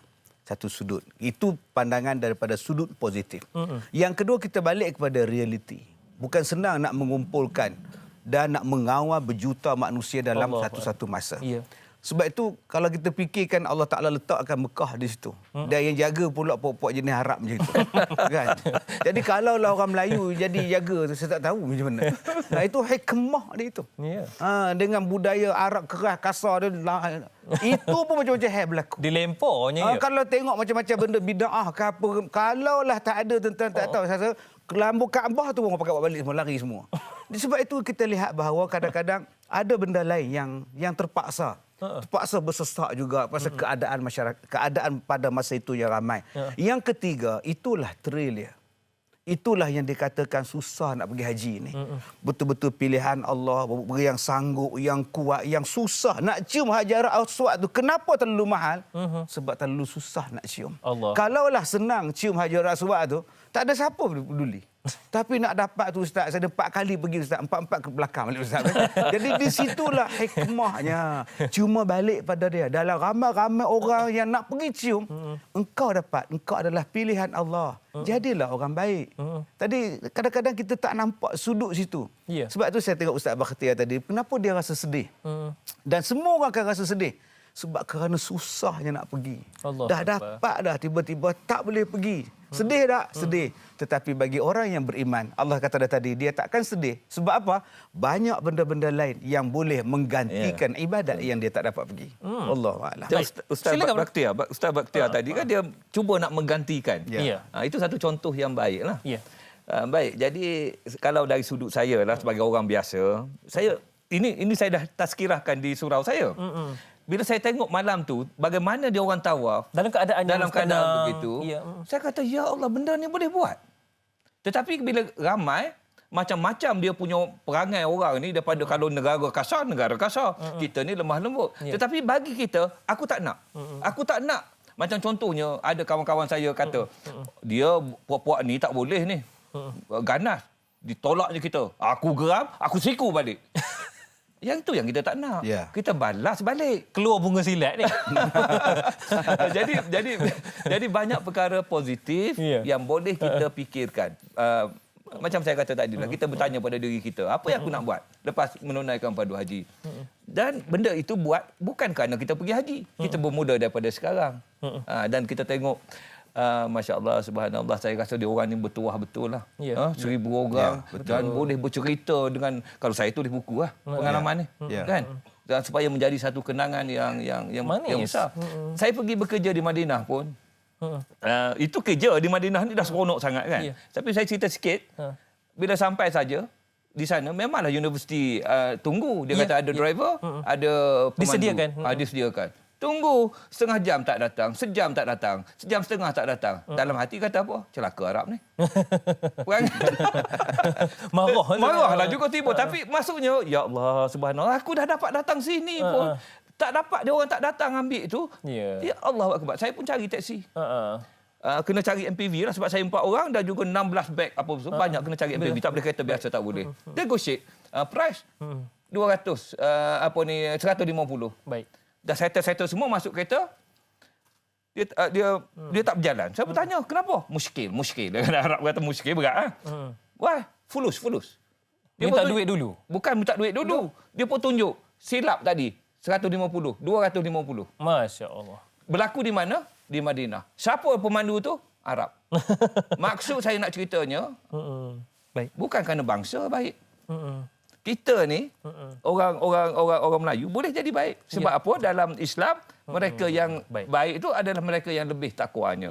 Jadi, takwa ni, sekarang diterima ujian. Baik. Cara kita handle ujian ini, menunjukkan kita ni bertakwa. Itu yang kena jaga, yang Datuk cerita tu. Betul. Baik, Prof. Tepatlah seperti mana firman Allah Subhanahu Wa Taala, inna akramakum indallah atqakum. Yang paling hebat di antara kamu ialah paling bertakwa. Baik. Bila sebut tentang takwa ini juga, itu sebut tentang takut yang positif. Ada takut yang negatif, Datuk. Ya. Ada orang kata bila tertangguhnya haji ni makcik risau katanya. Sebab apa? Takut-takut mati dulu katanya. Jadi Datuk, ada satu soalan yang cantik di WhatsApp kita ni. Katanya, Assalamualaikum. Waalaikumsalam. Soalan saya pada Datuk Ustaz Kazim Ilyas. Katanya Duke ya, itu highway tu, lebuh raya tu. Katanya, dah berniat haji tapi ditakdirkan meninggal dunia. Kalau kita boleh kaitkan dengan situasi sekarang inilah COVID-19 ni, adakah sudah kita mendapat pahala haji tersebut ataupun kena wasiatkan untuk upah haji? Baik, terima kasih kepada yang bertanya tadi. Sebenarnya Ustaz Ain hadari Prof, yang dipilih, yang tak dipilih untuk menunaikan haji ni, kadang dah pergi ke Mekah dah pun. Tapi kalau dah tertulis dia tak boleh buat haji, berapa ramai yang meninggal di Madinah sebelum bergerak? Berapa ramai yang meninggal atas kapal terbang tu? Dulu kapal laut dia. Kapal laut. Jadi walaupun dah berangkat, tak boleh pergi. Bayangkan, tak boleh sampai ke tempat itu. Tambah kita duduk di Malaysia. Relax lah. Kan? Pergilah masjid. Buatlah korban. Macam Ustaz Bakhtiar kata tadi kan. Ini tidak. Tak tahulah saya diperah benar Ustaz. Tak boleh buat haji. Itu masjid tak pergi. Pergilah masjid, pergilah. Kan semayang berjemaah pergilah, buat korban buat. Korban pun tak buat. Baru RM280 satu bahagian. Pun tak boleh buat. Jadi begitulah dengan haji tadi. Bila kita dah berniat, walaupun abang tak dapat pergi haji tahun ini tertangguh, tetapi pahala haji dapat. InsyaAllah dapat. Pahala niat dah dapat. Pahala niat. Betul. Pahala niat tu dapat. Dah haji tak dapat juga. Saya yang tu yang tak nak Ustaz. Apa hal pula? Saya nak haji tu. Gelaran tu. Yang tu. Sekarang tak dapat. Itu yang seferas sangat tu. Pahala niat dapat dah. Jadi ibadat tertangguh tahun depan pergi. Dan kalau meninggal, buatlah upah haji untuk dia. Jangan cakap dia dah niat dah Ustaz. So dia meninggal. Dia tak selesai lah. Tak selesai lagi. Buatkanlah upah haji untuk dia. Wallahualam. Pahala niat je dapat. Ya, nak dipanggil haji, nak dipanggil hajah. Itu yang rasa sedih benar tak dapat tu. Tak dapat. Okey, baik. Mungkin kita boleh utamakan ataupun kita bawakan soalan ini juga untuk dijawabkan. Sairul Nizam di Facebook kita ni. Katanya, Assalamualaikum Ustaz dan da'i serta kru. Tanyalah Ustaz. Waalaikumsalam. Apa pandangan Ustaz tentang sesetengah orang yang sengaja menangguhkan haji dia dengan alasan, ni saya kena buat ayat sikit. Alah, nanti dah tua nanti barulah aku pergi haji. Sedangkan kita semua tahu, mati tak kira usia, tua ataupun muda. Masa nak pergi Paris, Korea, London, seronok, happy. Tapi bila bab nak pergi tunaikan haji rasa berat sikit. Nak tunggu tua baru nak pergi haji. Ini mangkuk benar ni. Apa pandangan Ustaz? Mungkin Datuk boleh jawab. Orang Taiping ni, Sairul Nizam ni. Orang Taiping dia tak cakap macam orang Parit. Orang Taiping kadang dia cakap utara. Nak pergi mana? Nak pergi mana? Kadang-kadang dia cakap orang Batu Kurau. Mu nak pergi mana? Macam Kelantan. Dia macam Kelantan belah-belah baling kan. Ni belah-belah Batu Kurau cakap macam tu lah. Ni makan durian. Jadi Sairul Nizam dia nak cakap belah utara kan. Dia cakap belah Batu Kurau ni. Baik, tuan-tuan yang dirahmati Allah. Tadi Prof sebut mabrur. Berapa kali dah. Bukan Marlboro, mabrur. Nak jadi baik. Sama ada haji ke, sama ada kita tak buat haji ke, kita disuruh menjadi baik.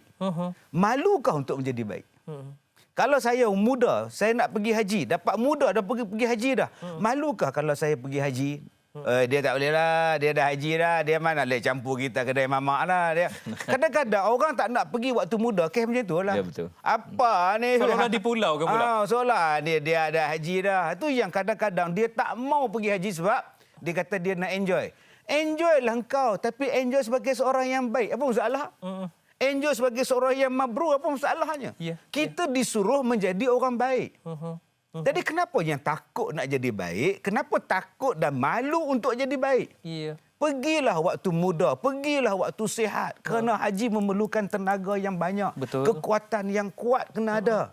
Kalau dia kata tunggu-tunggu tua lah Ustaz. Itu yang dua tak kapal terbang, tidur. Mati dah makcik ni.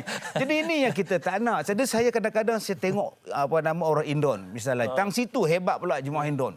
Muda-muda pergi kan. Hebat-hebat dia walaupun dia buat pinjaman bank itu dia punya pasal lah. Tetapi kekuatan dia itu. Masya Allah. Jadi jangan takut untuk jadi baik dan jangan malu untuk jadi baik.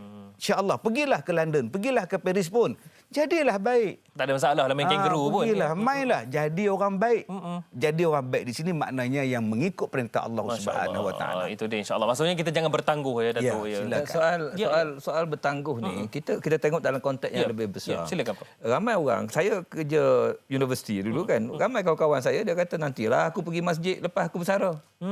Tapi kita tengok sekarang ni di masjid komposisi dalam masjid itu bersara belaka ke tua-tua belaka ke tak kan. Ramai orang tua-tua yang bersara tak pergi ke masjid. Pasal apa? Walaupun dia kata dia nak tangguh sampai masa tua kan. Sebab dalam Quran sebut dia kata apa? Dia kata nak ke kau ni bila lagi kau nak jadi manusia baik, dia kata jangan jadi seperti orang yang diberi kitab tetapi bila dah tua dia dah keras dan kematu hati dia. Tak boleh nak berubah. Dan mereka ini adalah golongan daripada golongan orang yang fasik. Jadi sebab itu yang kita takut yang itu. Haji pun sama lah dalam konteks itu. Kalau dapat pergi ya. Tapi kalau tak dapat tu, jangan pula kita jadi luar biasa. Dia punya dahsyatnya kata beginilah begitu. Menghukum pula ya. Dan kita seimbangkan. Kita usaha, dapat pergi alhamdulillah. Kita dapat usaha juga, tak dapat pergi macam tertangguh macam ni. Kita alhamdulillah juga. Okey, itu dari satu sudut, Prof. Masalahnya pula tadi Datuk ada sebut tentang bagaimana ada yang memulau kan. Ini ada masalah juga ni. Satu soalan daripada Yana Wahab dari Temerloh. Katanya Assalamualaikum Da'i Hadari, Datuk Ustaz Kazim Ilyas dan juga Prof Kamil. Waalaikumsalam. Macam mana kita nak menjawab dengan tepukan atau kegembiraan orang-orang bukan Islam? Ada yang ketawakan rakan-rakan Muslim mereka kerana tak dapat menunaikan haji pada kali ini. Digelak akhirnya. Ya. Bagaimana kita nak menunjukkan yang kita juga bergembira menyambut Hari Raya Korban dengan cara ibadah korban? Macam mana tu? Saya Allahu Akbar. Datuk jawablah. Tapi kalau saya jawab mudah aja. Peduli apa nak ketawakan kita? Okey, tu peduli apa? Senang itu dia nak ketawa, nak bergolek-golek ke. Tak ada masalah untuk kita. Prof dah jawab peduli apa? Kalau saya jawab lantak demo lah. Tak, maksudnya dari bahasa yang mudah. Bahasa mudah. Itu tak timbul isu tu. Baik Prof jawab lembut sikit. Kalau saya jawab lantak demo lah. Ini urusan agama kita. Demo tak memahami uslub dia, tak memahami keadaan dia. Kita nak layan mu apa? Itulah. Tak terlayan kita seorang macam saya lah Da'i Hadari. Saya follower saya katalah 1.5 juta kan.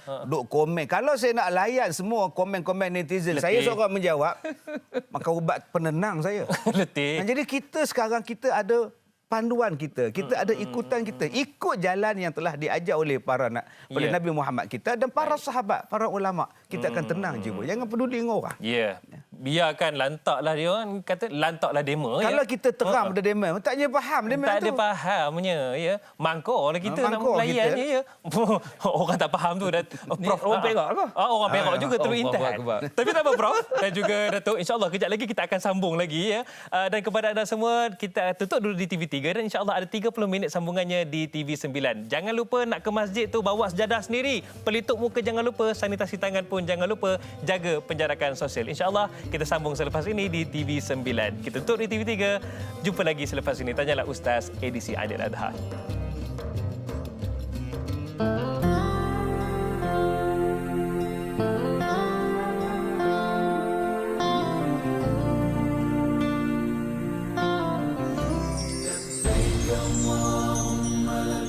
لبيك لا شريك لك لبيك إن الحمد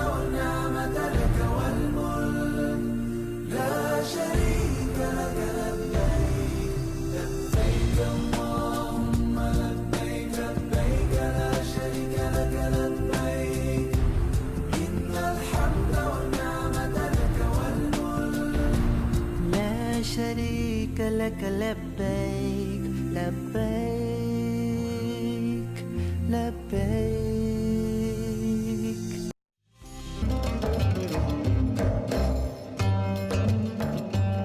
Alhamdulillah kembali menonton Tanyalah Ustaz edisi Aidil Adha. Masih lagi belum terlambat untuk saya mengucapkan selamat Hari Raya Aidil Adha diucapkan.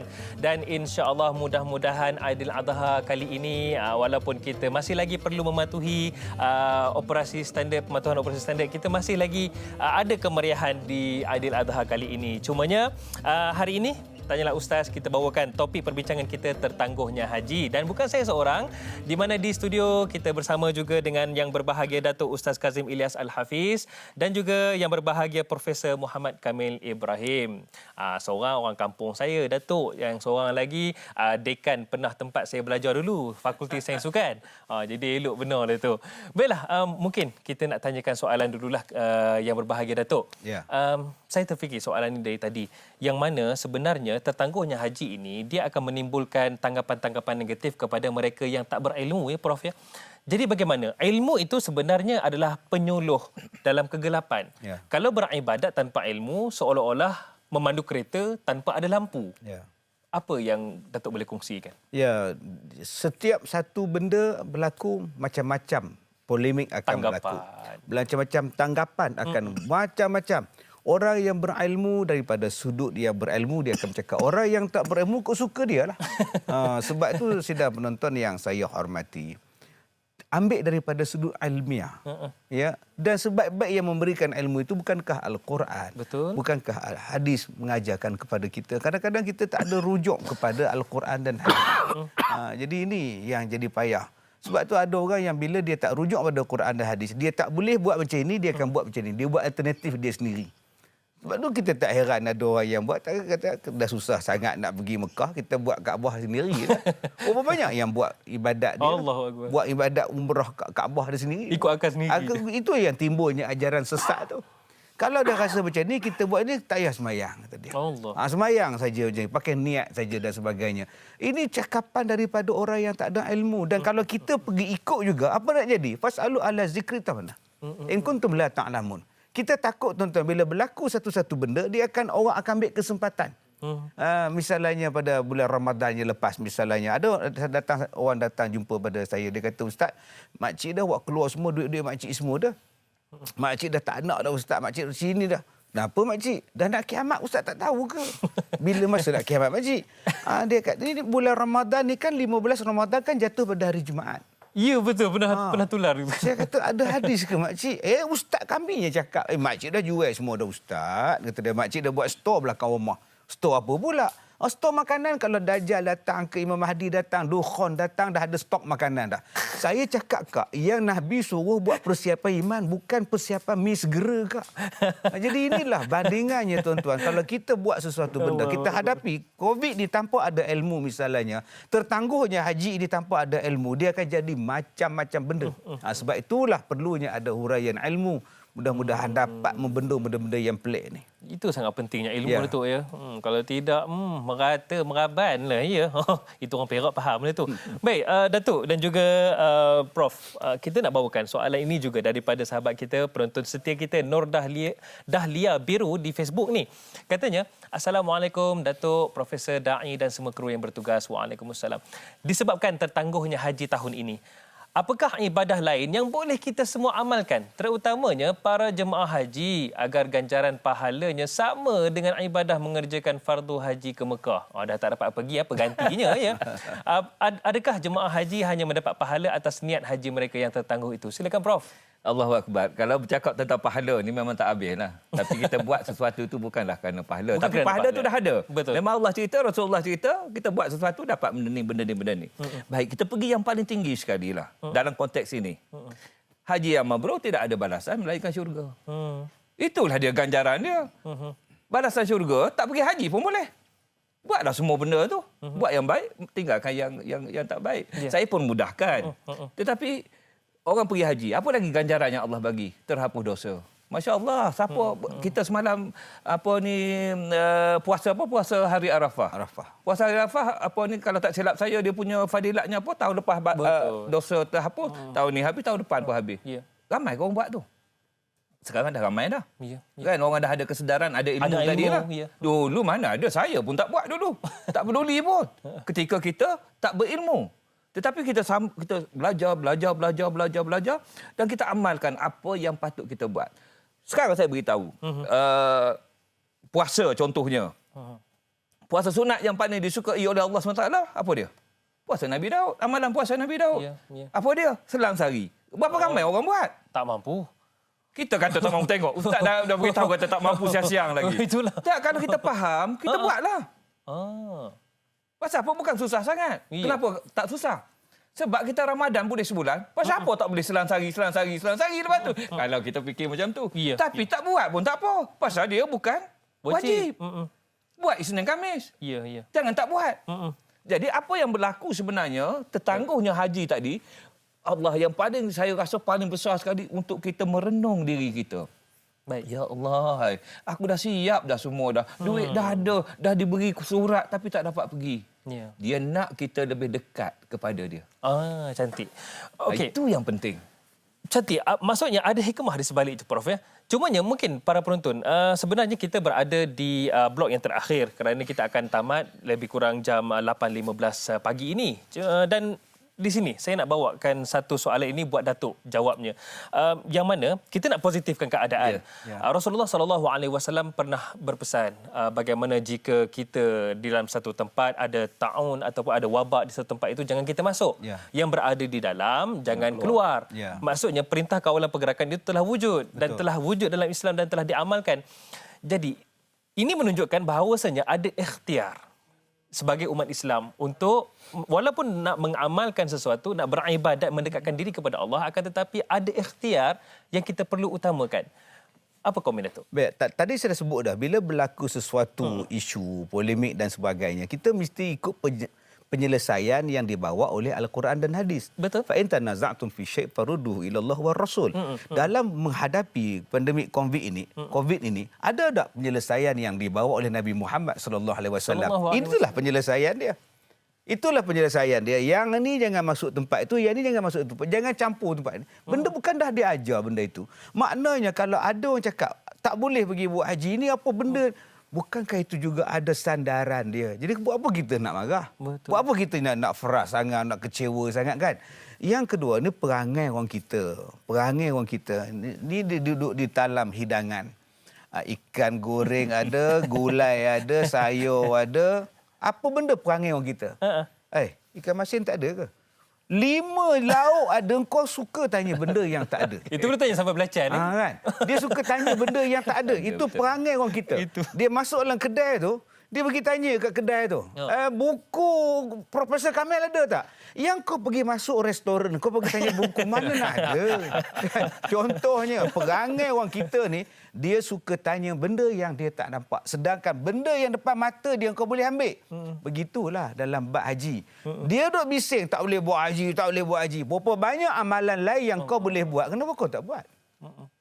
Buat, jangan yang nampak yang satu tak ada, 10 lagi kau sia-siakan. Akhirnya kita adalah jadi orang rugi sekali. Terus rugi. Ya.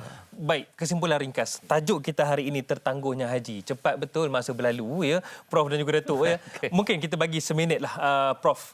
Tertangguhnya haji sebenarnya ada hikmah di sebaliknya. Silakan Prof. Hikmah yang pertama saya dapatlah datang sini. Allah. Dapat bagi ilmu. Alhamdulillah. Kan sekurang-kurangnya kalau ada orang ikut satu, itulah ilmu yang bermanfaat. Mudah aja. Iya. Kan? Jadi yang sebenarnya tuan-tuan dan puan-puan, macam saya kata tadi, ibadat haji yang tertangguh ini mengandungi hikmah-hikmah yang supaya kita berfikir secara dalam.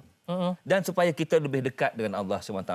Saya doakan supaya mereka yang tertangguh pada tahun ini, insya-Allah dapat pergi tahun depan. Amin. Dan orang yang tak isi borang pun lagi, tak masuk tabung haji, dia belum mendaftar pun. Kena ikhtiar. Silalah. Kena ikhtiar. Kita tak tahu apa lagi yang akan berlaku pada tahun-tahun yang mendatang. Selamat Hari Raya Aidiladha. Alhamdulillah. Bagi memujuk hati yang lara kerana tak dapat pergi, silakan Datuk. Untuk apa ya? Kesimpulan. Oh, ya. Mak yelah tak dapat pergi lara je rasa. Ingatkan nak suruh nak memujuk hati dengan apa? Dengar takbir. Kan? Beduk berbunyi, sayup bergema di subuh sunyi memanggil kepada muslimin segera berbakti kepada ilahi. Suara azan mendayu terdengar sayup di subuh sunyi. Jadi tuan-tuan, insya-Allah mudah-mudahan hari raya kita ni ceria-ceria dan kita raikan hari raya korban. Sebab ada orang yang kata raya korban tak ada apa sangat pun. Kita bukan buat haji pun. Salah tu bang. Raya korban lah yang paling besar sekali. Selamat berkorban, selamat mengimarahkan korban. Terima kasih. Allahu Akbar. Terima kasih diucapkan kepada kedua-dua panel kita iaitu yang berbahagia Profesor Muhammad Kamil Ibrahim dan juga Datuk Ustaz Kazim Ilyas. Jadi memurnikan pagi yang indah ini, mungkin doa daripada Datuk, silakan. Bismillahirrahmanirrahim. Alhamdulillahirabbil alamin wassalatu wassalam ala Rasulillah wa ala alihi wa ashabihi ajma'in. Amin. Ya Allah ya Rahman, Tuhan yang maha gagah lagi yang maha perkasa. Tuhan yang mengabulkan segala permintaan kami ya Allah. Kami bermohon padamu ya Allah, ampunkanlah dosa-dosa kami. Ampunkanlah dosa kedua ibu bapa kami ya Allah. Kasihilah mereka sebagaimana mereka mengasihi kami sewaktu kami kecil ya Allah. Ya Allah ya Rahman, jadikanlah hati-hati kami terdidik dan dididik dengan perasaan redha dengan apa jua keputusan-Mu ya Allah. Amin. Jadikanlah kami hamba-hamba yang redha dan pasrah dengan ketentuan-Mu ya Allah. Amin. Jadilah kami hamba-hamba yang bersyukur sama ada diberi atau tidak diberi oleh-Mu ya Allah. Amin. Kerana sesungguhnya Engkaulah yang Maha mengetahui yang terbaik bagi hamba-hamba-Mu ya Allah. Amin. Ya Allah ya Rahman, berikanlah kekuatan kepada jemaah yang terpilih menunaikan haji pada tahun ini. Berikanlah kesabaran kepada sahabat-sahabat kami yang tertangguh ibadah haji mereka pada kali ini. Amin. Ya Allah ya Rahman, berikanlah kami rezeki dan peluang untuk menjejakkan kaki ke tanah suci. Kami belum lagi sampai ke sana ya Allah. Amin. Berikanlah hidayah kepada kami, kecukupan kepada kami ya Allah. Jadikanlah kami tetamu-tetamu-Mu ya Allah. Rabbana atina fid dunya hasanah wa fil akhirati hasanah wa qina adzabannar. Wassallallahu ala sayyidina Muhammad wa ala alihi wa ashabihi ajma'in. Walhamdulillahi rabbil alamin. Amin rabbil alamin. Alhamdulillah, terima kasih kepada yang berbahagia Datuk Ustaz Kazim Ilyas Al-Hafiz kerana sudi hadir dan juga memberi perincian dan juga ilmu kepada kami semua. Dan juga terima kasih kepada yang berbahagia Profesor Muhammad Kamil Ibrahim yang juga turut berkongsi ilmu. Insya-Allah kita akan bersama lagi di masa depan insya-Allah. Selamat Hari Raya Aidil-Adha sekali lagi. Insya-Allah. Baiklah para penonton sekalian, jangan lupa esok bersama dengan sahabat saya yang sado iaitu Da'i Hakim sebagai moderator, di mana panel kita yang berbahagia Ustaz Muhyiddin Mukhtar. Topik yang kita akan bicarakan esok dalam Tanyalah Ustaz edisi Aidil-Adha, ibadah setahun sekali. Jadi jangan lupa untuk bersama esok insya-Allah. Dan minta maaf atas segala salah silap. Terus bertakbir, terus membesarkan Allah Subhanahu Wa Taala, dan saya Da'i Hadari, wakil bagi seluruh kru produksi Tanyalah Ustaz, mengucapkan selamat Hari Raya Aidil-Adha, dan insya-Allah mudah-mudahan Aidil-Adha kali ini memberi makna yang begitu hebat buat kita. Terus bertakbir insya-Allah. Sehingga itu kita bersama lagi di masa hadapan. Assalamualaikum warahmatullahi wabarakatuh.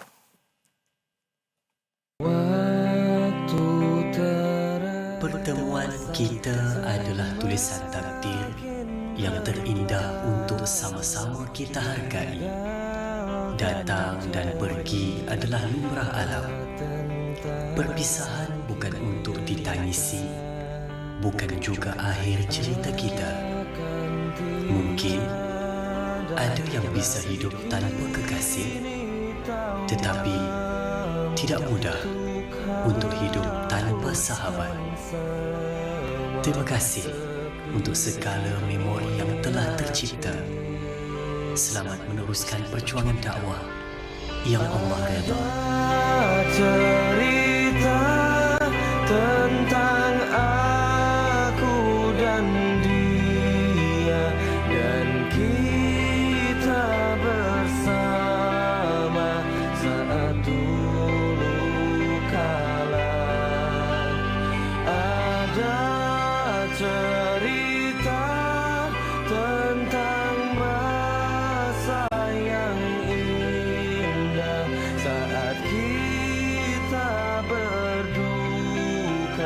saat kita